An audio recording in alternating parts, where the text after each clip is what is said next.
자, 계산 문제 11학습 7회입니다. 7회. 여기서는 할인 현금 수지 분석법, 이거 좀 알아볼 건데, 간단한 내용 좀 살펴보겠습니다. 여기가 노량진인데, 노량진에 고시원 사업을 하고자 하는데, 시장에 나와 있는 게 B라는 고시원, C라는 고시원, D라는 고시원이 나와 있다고 치자. 근데 얘네들은 장사가 잘 되는 것들은 가격을 막 올리려고 할 겁니다. 장사 안 되는 것들은요, 가격을 떨어뜨려서 팔려고 한다는 얘기죠. 그러다 보니까 이 시장에서 형성되어 있는 수익률이 한 10% 정도가 형성되어 있다고 가정해 볼게요. 자, 근데 이제 A라는 부동산은 좀 급매로 나와 있습니다. 장사 잘 되는 놈인데 외국으로 이제 이민 가려고 좀 싸게 나왔습니다. 그래서 이걸 잽싸게 1억에 구입한다면 매년 2천만 원 정도 벌 수 있을 것 같다. 그러면 요때 수익률 얼마라고요? 20%이다. 그러면 자, 다른 데 투자해봐야 10%밖에 못 얻는데 여기는 20%니까 당연히 여기다 투자하려고 할 겁니다. 그럼 요걸 지금부터 기대 수익률 혹은 내부 수익률 이런 표현도 씁니다. 요걸요, 요구 수익률 이런 표현을 써볼게요. 그러면 할인 현금 수지 분석법은 크게 세 가지 형태로 나눠집니다. 이렇게 논리 자체는 아주 어려운 내용은 아닙니다. 맨 먼저 순현가법, 얘는요 수익성 지수법이다.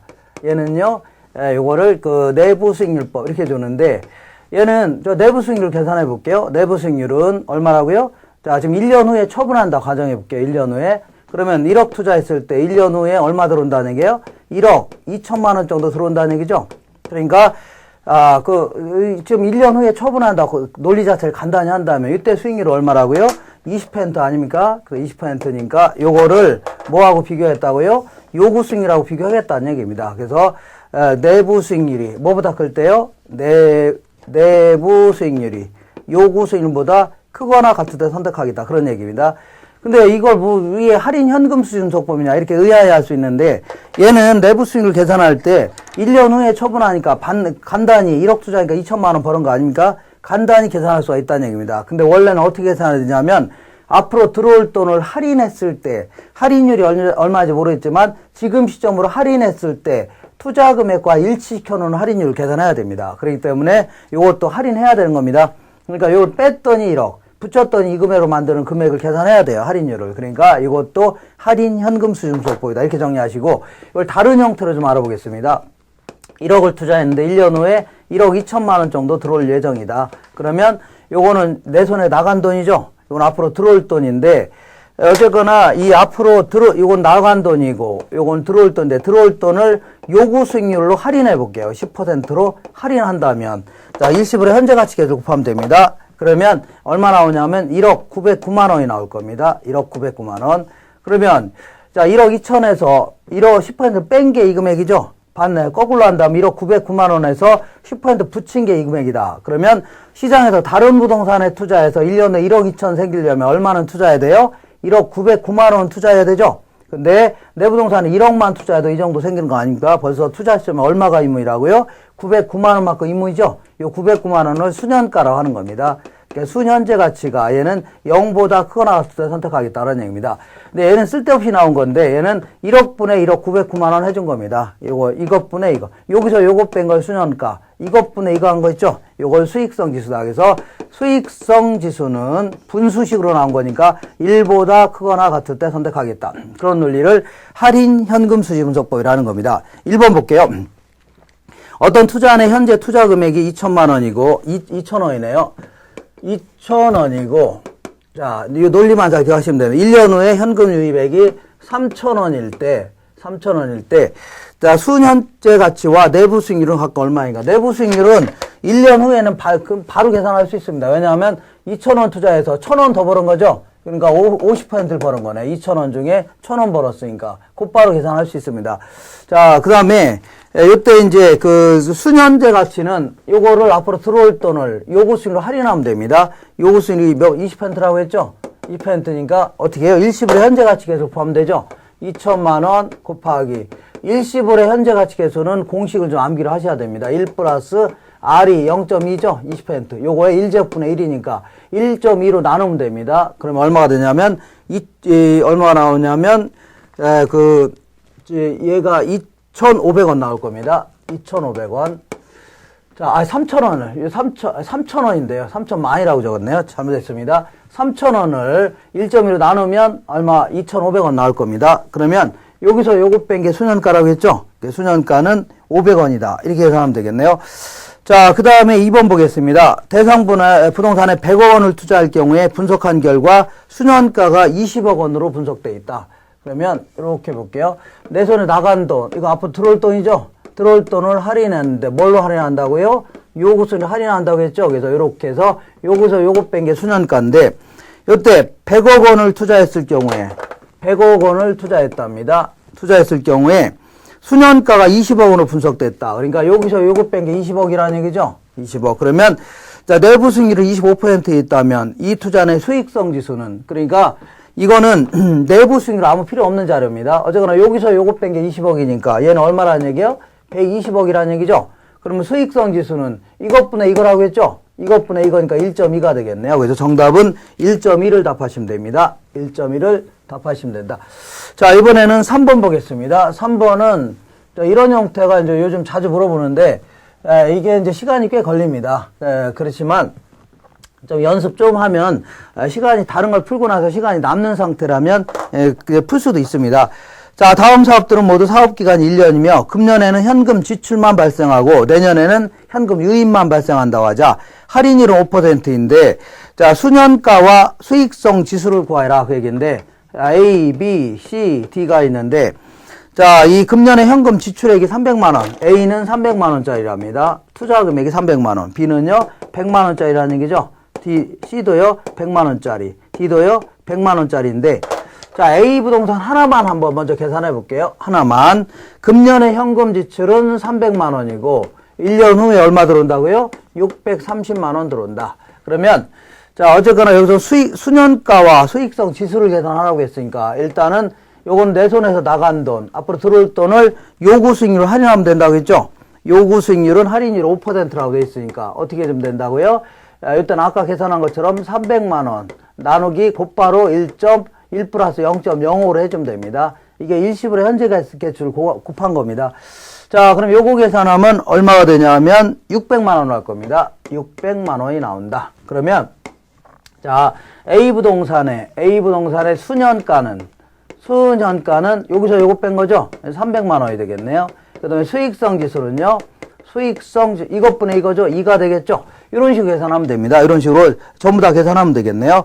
자, 그러면 B 부동산은 200만 원. 자, 그 다음에 수익성수 3이고, C 부동산은요, 그 옆에 해답이 나와 있죠? 300만 원. 이렇게 계산하면 됩니다. 수익성수 4고, 그 다음에 D 부동산은요, MPV가 150만 원. MPV가 수년가입니다. 요거를 MPV, 이렇게도 얘기하고, 요걸 PI라고 합니다. 그 다음에 이 수익성 지수는 얘는요, 2.5가 되겠네요. 자, 그래서 1번 볼게요. 수년가와 수익성 지수 이런 식으로 다 구할 수 있죠? 그 다음에 총 투자비가 300만 원일 경우에 A만 수행하는 투자안과 B, C, D를 함께 수행하는 투자안 중에 어느 것이 타당성이 높은가? 이때 자, 이 사람은 300만 원에 구입했지만 나중에 팔을 때는 얼마를 받고 팔으려고 해요? 600만 원 받고 팔으려고 할 거 아닙니까? 그러면 요게 결국은 투자 가치가 되는 겁니다. 그러면 결국 300만 원 투자했지만 실제는 600만 원이 된다는 얘기죠? 그러면 이 추가적인 MPV가 수년제 가치가 그 사람의 부의 증가가 되는 겁니다. 부의 증가. 근데 만약에 300만 원 갖고 A 하나만 투자한다고 쳐볼게요. 그러면 이때는 수년가가 300만 원이죠? 근데 나눠서 세 군데 나눠 투자하게 되면 수년가가 이게 얼마요? 650 아닙니까? 이게 훨씬 더 크다는 얘기죠. 그러니까 B, C, D를 함께 수행하는 게 그 사람의 부의 증가가 더 커진다는 얘기입니다. 이렇게 정리하시면 됩니다. 그 다음에 4번 볼게요. 4번은 예전에 기출문제 나왔던 건데 조금 좀 까탈스러운 내용이었습니다. 까탈스러운 내용인데 이거 좀 얼른 지울게요. 자, 뭐냐면 어떤 식으로 물어봤냐면 이렇게 볼게요. 거기 보니까 다음 현금 흐름표를 기초로 한 수년제 가치는 얼마냐 되어 있는데 이렇게 해서 어떻게 주어졌냐면 1년, 2년, 3년, 4년, 5년 동안에 현금 흐름이 주어져 있는데 어쨌거나 그 연기의 그 단위는 만 원은 무시할게요. 1,000원을 투자했다는 얘기입니다. 나갔다는 얘기죠. 1,000원. 나간 돈이고 매기 얼마씩 들어온다고요? 130원씩 들어온답니다. 130원씩 들어온다. 그리고 마지막 해는 처분했더니 1,430원 들어온다는 얘기죠. 근데 여기서 주어진 게 5년짜리 연금의 현재 가치 계수, 그 다음에 5년짜리 일시불의 현재 가치가 개수가 주어진 겁니다. 그러니까 5년 연금의 현가 개수, 5년 일시불의 현가 개수를 주어진 거죠. 그러니까 이거를 130원을 5년 연금의 현가 개수로 곱하려면 요게 130원이 나와야 될 거 아닙니까? 그러니까 요 1430원을 이렇게 나눌 수도 있습니다. 130원하고 나머지 1300원 이렇게 해도 되죠? 예, 따로따로 계산이 됩니다. 어떻게 계산은 상관없어요. 그러니까 이럴 경우는 130원은 어떻게 하는데 5년 동안 똑같은 금액이 반복해서 발생했죠. 그러니까 연금의 현가계수 5년짜리를 곱하면 되고, 요거는 1,300원은요 일시불로 들어온 거죠. 일시불 한 번에 들어온 거니까 일시불의 현가계수를 곱하면 됩니다. 현가계수 5년짜리. 그럼 요게 이제 주어진 겁니다. 보기에서. 그러니까 거기 보니까 5년 연금의 현가계수는 3.79를 곱해주면 되고, 그 다음에 5년짜리 일시불의 현가계수는요 0.620921 이렇게 곱해주면 됩니다. 그러면 이렇게 해서 요게 이제 할인한 금액이 나올 겁니다. 이렇게 계산하면 얼마가 나올 겁니다. 얼마 나오냐면 아마도 1,300원 나올 겁니다. 1,300원. 이렇게 계산하면 1,300원. 그러면 여기서 요거 뺀 게 수년가죠? 수년가는 300원이다. 그래서 부호는 많이니까 300만원. 이렇게 계산하면 되는데 상당히 좀 까탈스러웠던 문제입니다. 그 다음에, 이렇게만 기억하세요. 어떤 토지 같은 경우는 수익이 영원히 발생하죠? 영원히 발생한다면 한 해의 순수익을 바로 할인율로 나눈 게 투자 가치가 됩니다. 얘는 5년 있다가 들어오는 돈이지만 토지 같은 건 영원히 발생한다면 그대로 할인율로 나눈 게 요 투자 가치가 됩니다. 이렇게. 그러니까 영원히 발생한다면 무조건 뭐라고요? 나눈 게 바로 투자 가치다. 이렇게만 기억하시면 됩니다. 자, 그래서 매년 2천만 원의 확정적 소득이 영구히 기대되는 주차장 용도의 토지가 있는데 시장에서는 그러니까 매년 얼마씩 발생한다고요? 2천만 원씩 발생한답니다. 순수익이. 요거를 요구 수익률로 나누면 되는데 나눈 게 바로 투자 가치가 됩니다. 나눈 게. 그대로 기억만 하시면 됩니다. 근데 여기서는 요구 수익률을 계산해야 되는데 여기서는 요구 수익률은 무위험이자 수익률에다가 위험 할증률을 더한 거죠. 그러니까 국공채 이자율이 5%니까 5%에다가 위험 할증률이 3%라고 되어 있네요. 이렇게 해서 그럼 2천만 원을 8%로 나누면 됩니다. 0.08로. 그러면 2억 5천만 원 나올 겁니다. 2억 5천만 원. 이렇게 계산하면 돼요. 무조건 나누면 된다만 기억하시면 됩니다. 그 다음 6번 볼게요. 다음과 같은 경우에 회수기간법에 의한 회수기간은 얼마인가? 그러니까 10억을 투자했는데 몇 년 걸리냐 그런 얘기입니다. 일단은 1년째, 2년째, 3년째까지가 총 7억을 회수했네요. 그러니까 3년은 넘게 걸리죠? 그러니까 일단 3년은 넘게 걸린다. 그 대신 자, 4년째는 5억이나 들어오죠? 근데 지금까지 얼마 회수했어요? 7억을 회수했으니까 5억 중에 추가로 몇 억이요? 3억만 더 회수하면 되죠? 5분의 3년이 더 걸린다는 얘기입니다. 그럼 계산하면 자, 지금 3년 때까지가 7억을 회수했죠? 그럼 추가로 3억만 더 회수하면 될 거 아닙니까? 근데 4년째 5억이나 들어왔으니까 5분의 3년 정도 더 걸린다. 그래서 6년 정도 걸린다. 이게 정답입니다. 3점. 이렇게 해서 몇 번 좀 반복하시면 됩니다. 이상입니다.